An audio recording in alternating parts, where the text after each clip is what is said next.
வணக்கம் என் அன்பிற்குரியவர்களே, இந்த வீடியோவால 200% கண்டிப்பா உங்களோட பேசும் விதம் மாறும்.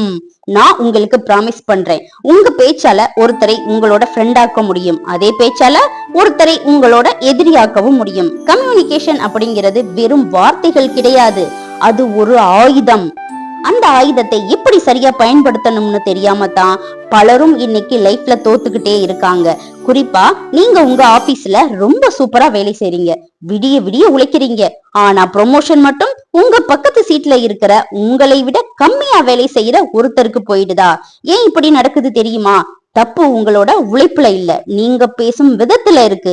உலகத்துல இருக்கிற 95% சக்சஸ்ஃபுல் மனிதர்கள் பயன்படுத்தக்கூடிய ஒரு ரகசிய ஃபார்முலாவை தான் இன்னைக்கு நான் உங்களுக்கு சொல்ல போறேன். இன்னைக்கு நான் சொல்ல போற இந்த 7 ஸ்ட்ராட்டஜிகளை மட்டும் உங்க பேச்சில் கொண்டு வந்துட்டீங்கன்னா அடுத்த முறை நீங்க பேசும்போது இந்த உலகமே அமைதியாகி நீங்க சொல்றதை கேட்கும்.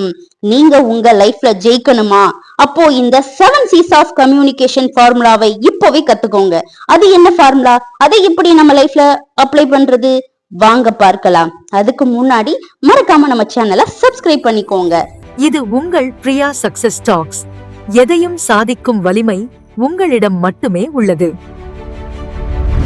இந்த 7 C's ஆஃப் கம்யூனிகேஷன்ல நாம ஃபர்ஸ்ட் பார்க்க போறது கிளியர், தெளிவு.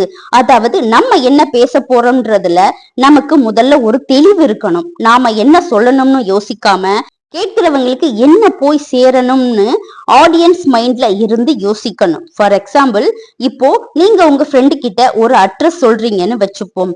அங்க ஒரு டீ கடை இருக்கும், அதுக்கு பக்கத்துல ஒரு ரோடு போகும், அதுல 4வது வீடு அப்படின்னு குழப்பாம Anna Nagar main road Indian bank ஏடிஎம்க்கு நேர் எதிரில இருக்கிற பச்சை கலர் வீடு அப்படின்னு தெளிவா சொன்னா உங்களுக்கு உடனே புரியும்ல.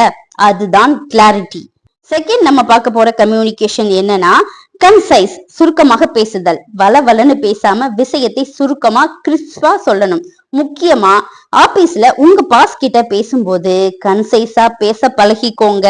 மிக முக்கியமான இடங்களில் நாம சுருக்கமாக சொன்னால்தான் அவங்க டக்குன்னு கேட்பாங்க, இல்லைன்னா நம்ம பேசுறதை கவனிக்க மாட்டாங்க. ஃபார் எக்ஸாம்பிள், லீவ் லெட்டர் எழுதும் போது நேத்து நைட்டு மழை பெஞ்சுது, எனக்கு கூட இல்ல, நனைஞ்சிட்டேன், அதனால காய்ச்சல் வந்துருச்சு அப்படின்னு ஒரு பக்க கதை எழுதாம உடல்நல குறைவு காரணமாக எனக்கு ஒரு நாள் விடுமுறை வேண்டும்னு ஷார்ட்டா முடிப்போம்ல, அதான் கன்சைஸ். டைம் ரொம்ப முக்கியம். தேர்டு நம்ம பார்க்க போற கம்யூனிகேஷன் என்னன்னா கான்கிரீட், நம்பகத்தன்மை, உறுதி. நீங்க பேசும்போது உங்க வார்த்தைகள்ல எந்த ஒரு தயக்கமும் குழப்பமும் இருக்க கூடாது. நீங்க அரைகுறையா பேசினா கேக்குறவங்களுக்கு உங்க மேல நம்பிக்கை வராது. ஃபார் எக்ஸாம்பிள், உங்க டீம் மெம்பர் கிட்ட ஒரு ப்ராஜெக்ட் பத்தி பேசும்போது, இந்த ப்ராஜெக்ட் நம்ம ஒருவேளை அடுத்த வாரம் முடிக்கலாம்னு நினைக்கிறேன், பாப்போம் அப்படின்னு இழுக்காம வர்ற வெள்ளிக்கிழமை சாயங்காலம் 5 மணிக்குள்ள இந்த ப்ராஜெக்ட் கண்டிப்பா முடிஞ்சிரும் அப்படின்னு உறுதியா சொல்லணும். அந்த கான்பிடன்ஸ் தான் கான்கிரீட். ஃபோர்த் கம்யூனிகேஷன் என்னன்னா கரெக்ட், சரியான தகவல். நீங்க சொல்ற தகவல் 100% சரியானதா இருக்கணும். ஆதாரம் இல்லாம எதையும் பேசாதீங்க. தப்பான இன்ஃபர்மேஷன் கொடுத்தா உங்க மேல இருக்கிற மரியாதையே போயிடும்.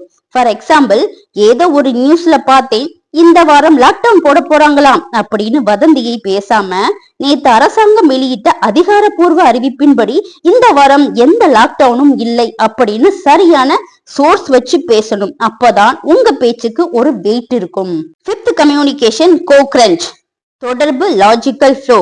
நீங்க பேசுற பாயிண்ட்ஸுக்கு நடுவுல ஒரு லாஜிக்கல் கனெக்ட் இருக்கணும். முதல்ல ஒரு விஷயத்தை ஆரம்பிச்சுட்டு சம்பந்தமே இல்லாம நடுவுல வேற எதையோ பேசி கடைசியில வேற எங்கேயோ முடிச்சா கேக்குறவங்களுக்கு தலை சுத்திடும். எப்பவுமே டாபிக்ல இருந்து விலகாம வரிசையா பேசணும். ஃபார் எக்ஸாம்பிள், இப்போ நீங்க ஆபீஸ் முடிஞ்சு வீட்டுக்கு வர்றீங்க, உங்க அம்மா கிட்டயோ இல்ல உங்க லைஃப் பார்ட்னர் கிட்டயோ இன்னைக்கு ரோட்ல பயங்கரமா டிராபிக் சிக்னல், ஒரு ஆக்சிடென்ட் ஆயிடுச்சு, அதனால வர லேட் ஆயிடுச்சு அப்படின்னு சொல்ல ஆரம்பிக்கிறீங்க. ஆனா அதை வரிசையா சொல்லாம இன்னைக்கு ரோட்ல பயங்கர டிராபிக், ஆமா தக்காளி விலை கிலோ 100 ரூபாய் விக்குது தெரியுமா, அப்புறம் அந்த சிக்னல்ல ஒரு ஆக்சிடென்ட் ஆயிடுச்சு, அதனால வர லேட் அப்படின்னு சம்பந்தமே இல்லாம நடுவுல தக்காளியை பத்தி பேசினா அவங்களுக்கு கடுப்பாகும்ல. என்ன சொல்ல வரீங்கன்னு கேட்பாங்க. சோ பேசும்போது ஒரு லாஜிக்கல் ஃப்ளோ இருக்கணும். அதுதான் கோக்ரன்ச். சிக்ஸ்த் கம்யூனிகேஷன் என்ன அப்படின்னா கம்ப்ளீட், முழுமையான தகவல். என்னதான் சுருக்கமா பேசினாலும் சொல்ல வந்த மெசேஜ் அரைகுறையா இருக்கக்கூடாது. தேவையான எல்லா முக்கிய விவரங்களும் அதுல இருக்கணும். ஃபார் எக்ஸாம்பிள், உங்க ஃப்ரெண்ட உங்களோட பர்த்டே பார்ட்டிக்கு அழைக்க கால் பண்ணும்போது, மச்சான் இன்னைக்கு நைட்டு என்னோட பர்த்டே பார்ட்டி கண்டிப்பா வந்துடு அப்படின்னு மட்டும் சொன்னா அவன் எங்க வருவான்? இன்னைக்கு நைட்டு 8 மணிக்கு ஹோட்டல் சரவண பவனில் என் பர்த்டே பார்ட்டி வந்துடு அப்படின்னு டைம், இடம் எல்லாத்தையும் முழுசா சொல்லணும். அரைகுறை கம்யூனிகேஷன் ஆபத்தானது. இப்போ நம்ம லாஸ்டா பார்க்க போற 7th கம்யூனிகேஷன் என்னன்னா கர்டியஸ், பண்பான அணுகுமுறை. இதை கேக் மேல இருக்கிற செர்ரி பழம்னு சொல்லலாம். நம்ம வாய்ஸ் டோன் எப்போதுமே மத்தவங்களை மதிக்கிற மாதிரி பொலைட்டா, ஹம்பிளா இருக்கணும். ஃபார் எக்ஸாம்பிள், உங்க ஆபீஸ்ல ஒருத்தர் பண்ண வேலை உங்களுக்கு பிடிக்கல. அவர்கிட்ட போய் என்ன வேலை செஞ்சிருக்கீங்க, ஒன்னத்துக்கும் லாயக்கில்லை, தூக்கி போடுங்க அப்படின்னு கத்தாம, நீங்க நல்லா ட்ரை பண்ணிருக்கீங்க, ஆனா இந்த இடத்துல சின்னதா இந்த மாற்றங்களை மட்டும் செஞ்சா இன்னும் சூப்பரா இருக்கும் அப்படின்னு அன்பா சொன்னா அவங்க இன்னும் சந்தோஷமா வேலை செய்வாங்க. வார்த்தைகள்ல எப்போதும் கண்ணியம் முக்கியம். சோ ஃப்ரெண்ட்ஸ், இன்னைக்கு நாம பார்த்த 7 C's ஆஃப் கம்யூனிகேஷனை ஒரு தடவை குயிக்கா ரீகேப் பண்ணிடலாமா? ஃபர்ஸ்ட் ஒன் கிளியர், தெளிவு. செகண்ட் ஒன் கன்சைஸ், சுருக்கம். தேர்ட் ஒன் கான்கிரீட், உறுதி. ஃபோர்த் ஒன் கரெக்ட், சரியான தகவல். Fifth one concurrent, logical flow. Sixth one complete, முழுமை. செவன்த் ஒன் கர்டியஸ், பண்பு. உங்க ப்ரொஃபஷனல் லைஃப்ல இந்த 7ஐயுமே அப்ளை பண்ண ட்ரை பண்ணுங்க. உங்க பர்சனல் லைஃப்ல உங்களுக்கு எது தேவையோ அதை மட்டும் மாத்திக்கோங்க. நிச்சயமா நீங்க பேசும் விதம் 200% மாறும். இந்த வீடியோ உங்களுக்கு யூஸ்ஃபுல்லா இருந்தா கண்டிப்பா லைக் பண்ணுங்க, உங்க ஃப்ரெண்ட்ஸ் அண்ட் ஃபேமிலிக்கு ஷேர் பண்ணுங்க. மறக்காம நம்ம பிரியா சக்சஸ் டாக் சேனலை சப்ஸ்கிரைப் பண்ணிடுங்க. அடுத்த வீடியோல உங்களை சந்திக்கிறேன். இதுவரை உங்களிடம் பேசிக் கொண்டிருந்தது உங்கள் பிரியா. நன்றி.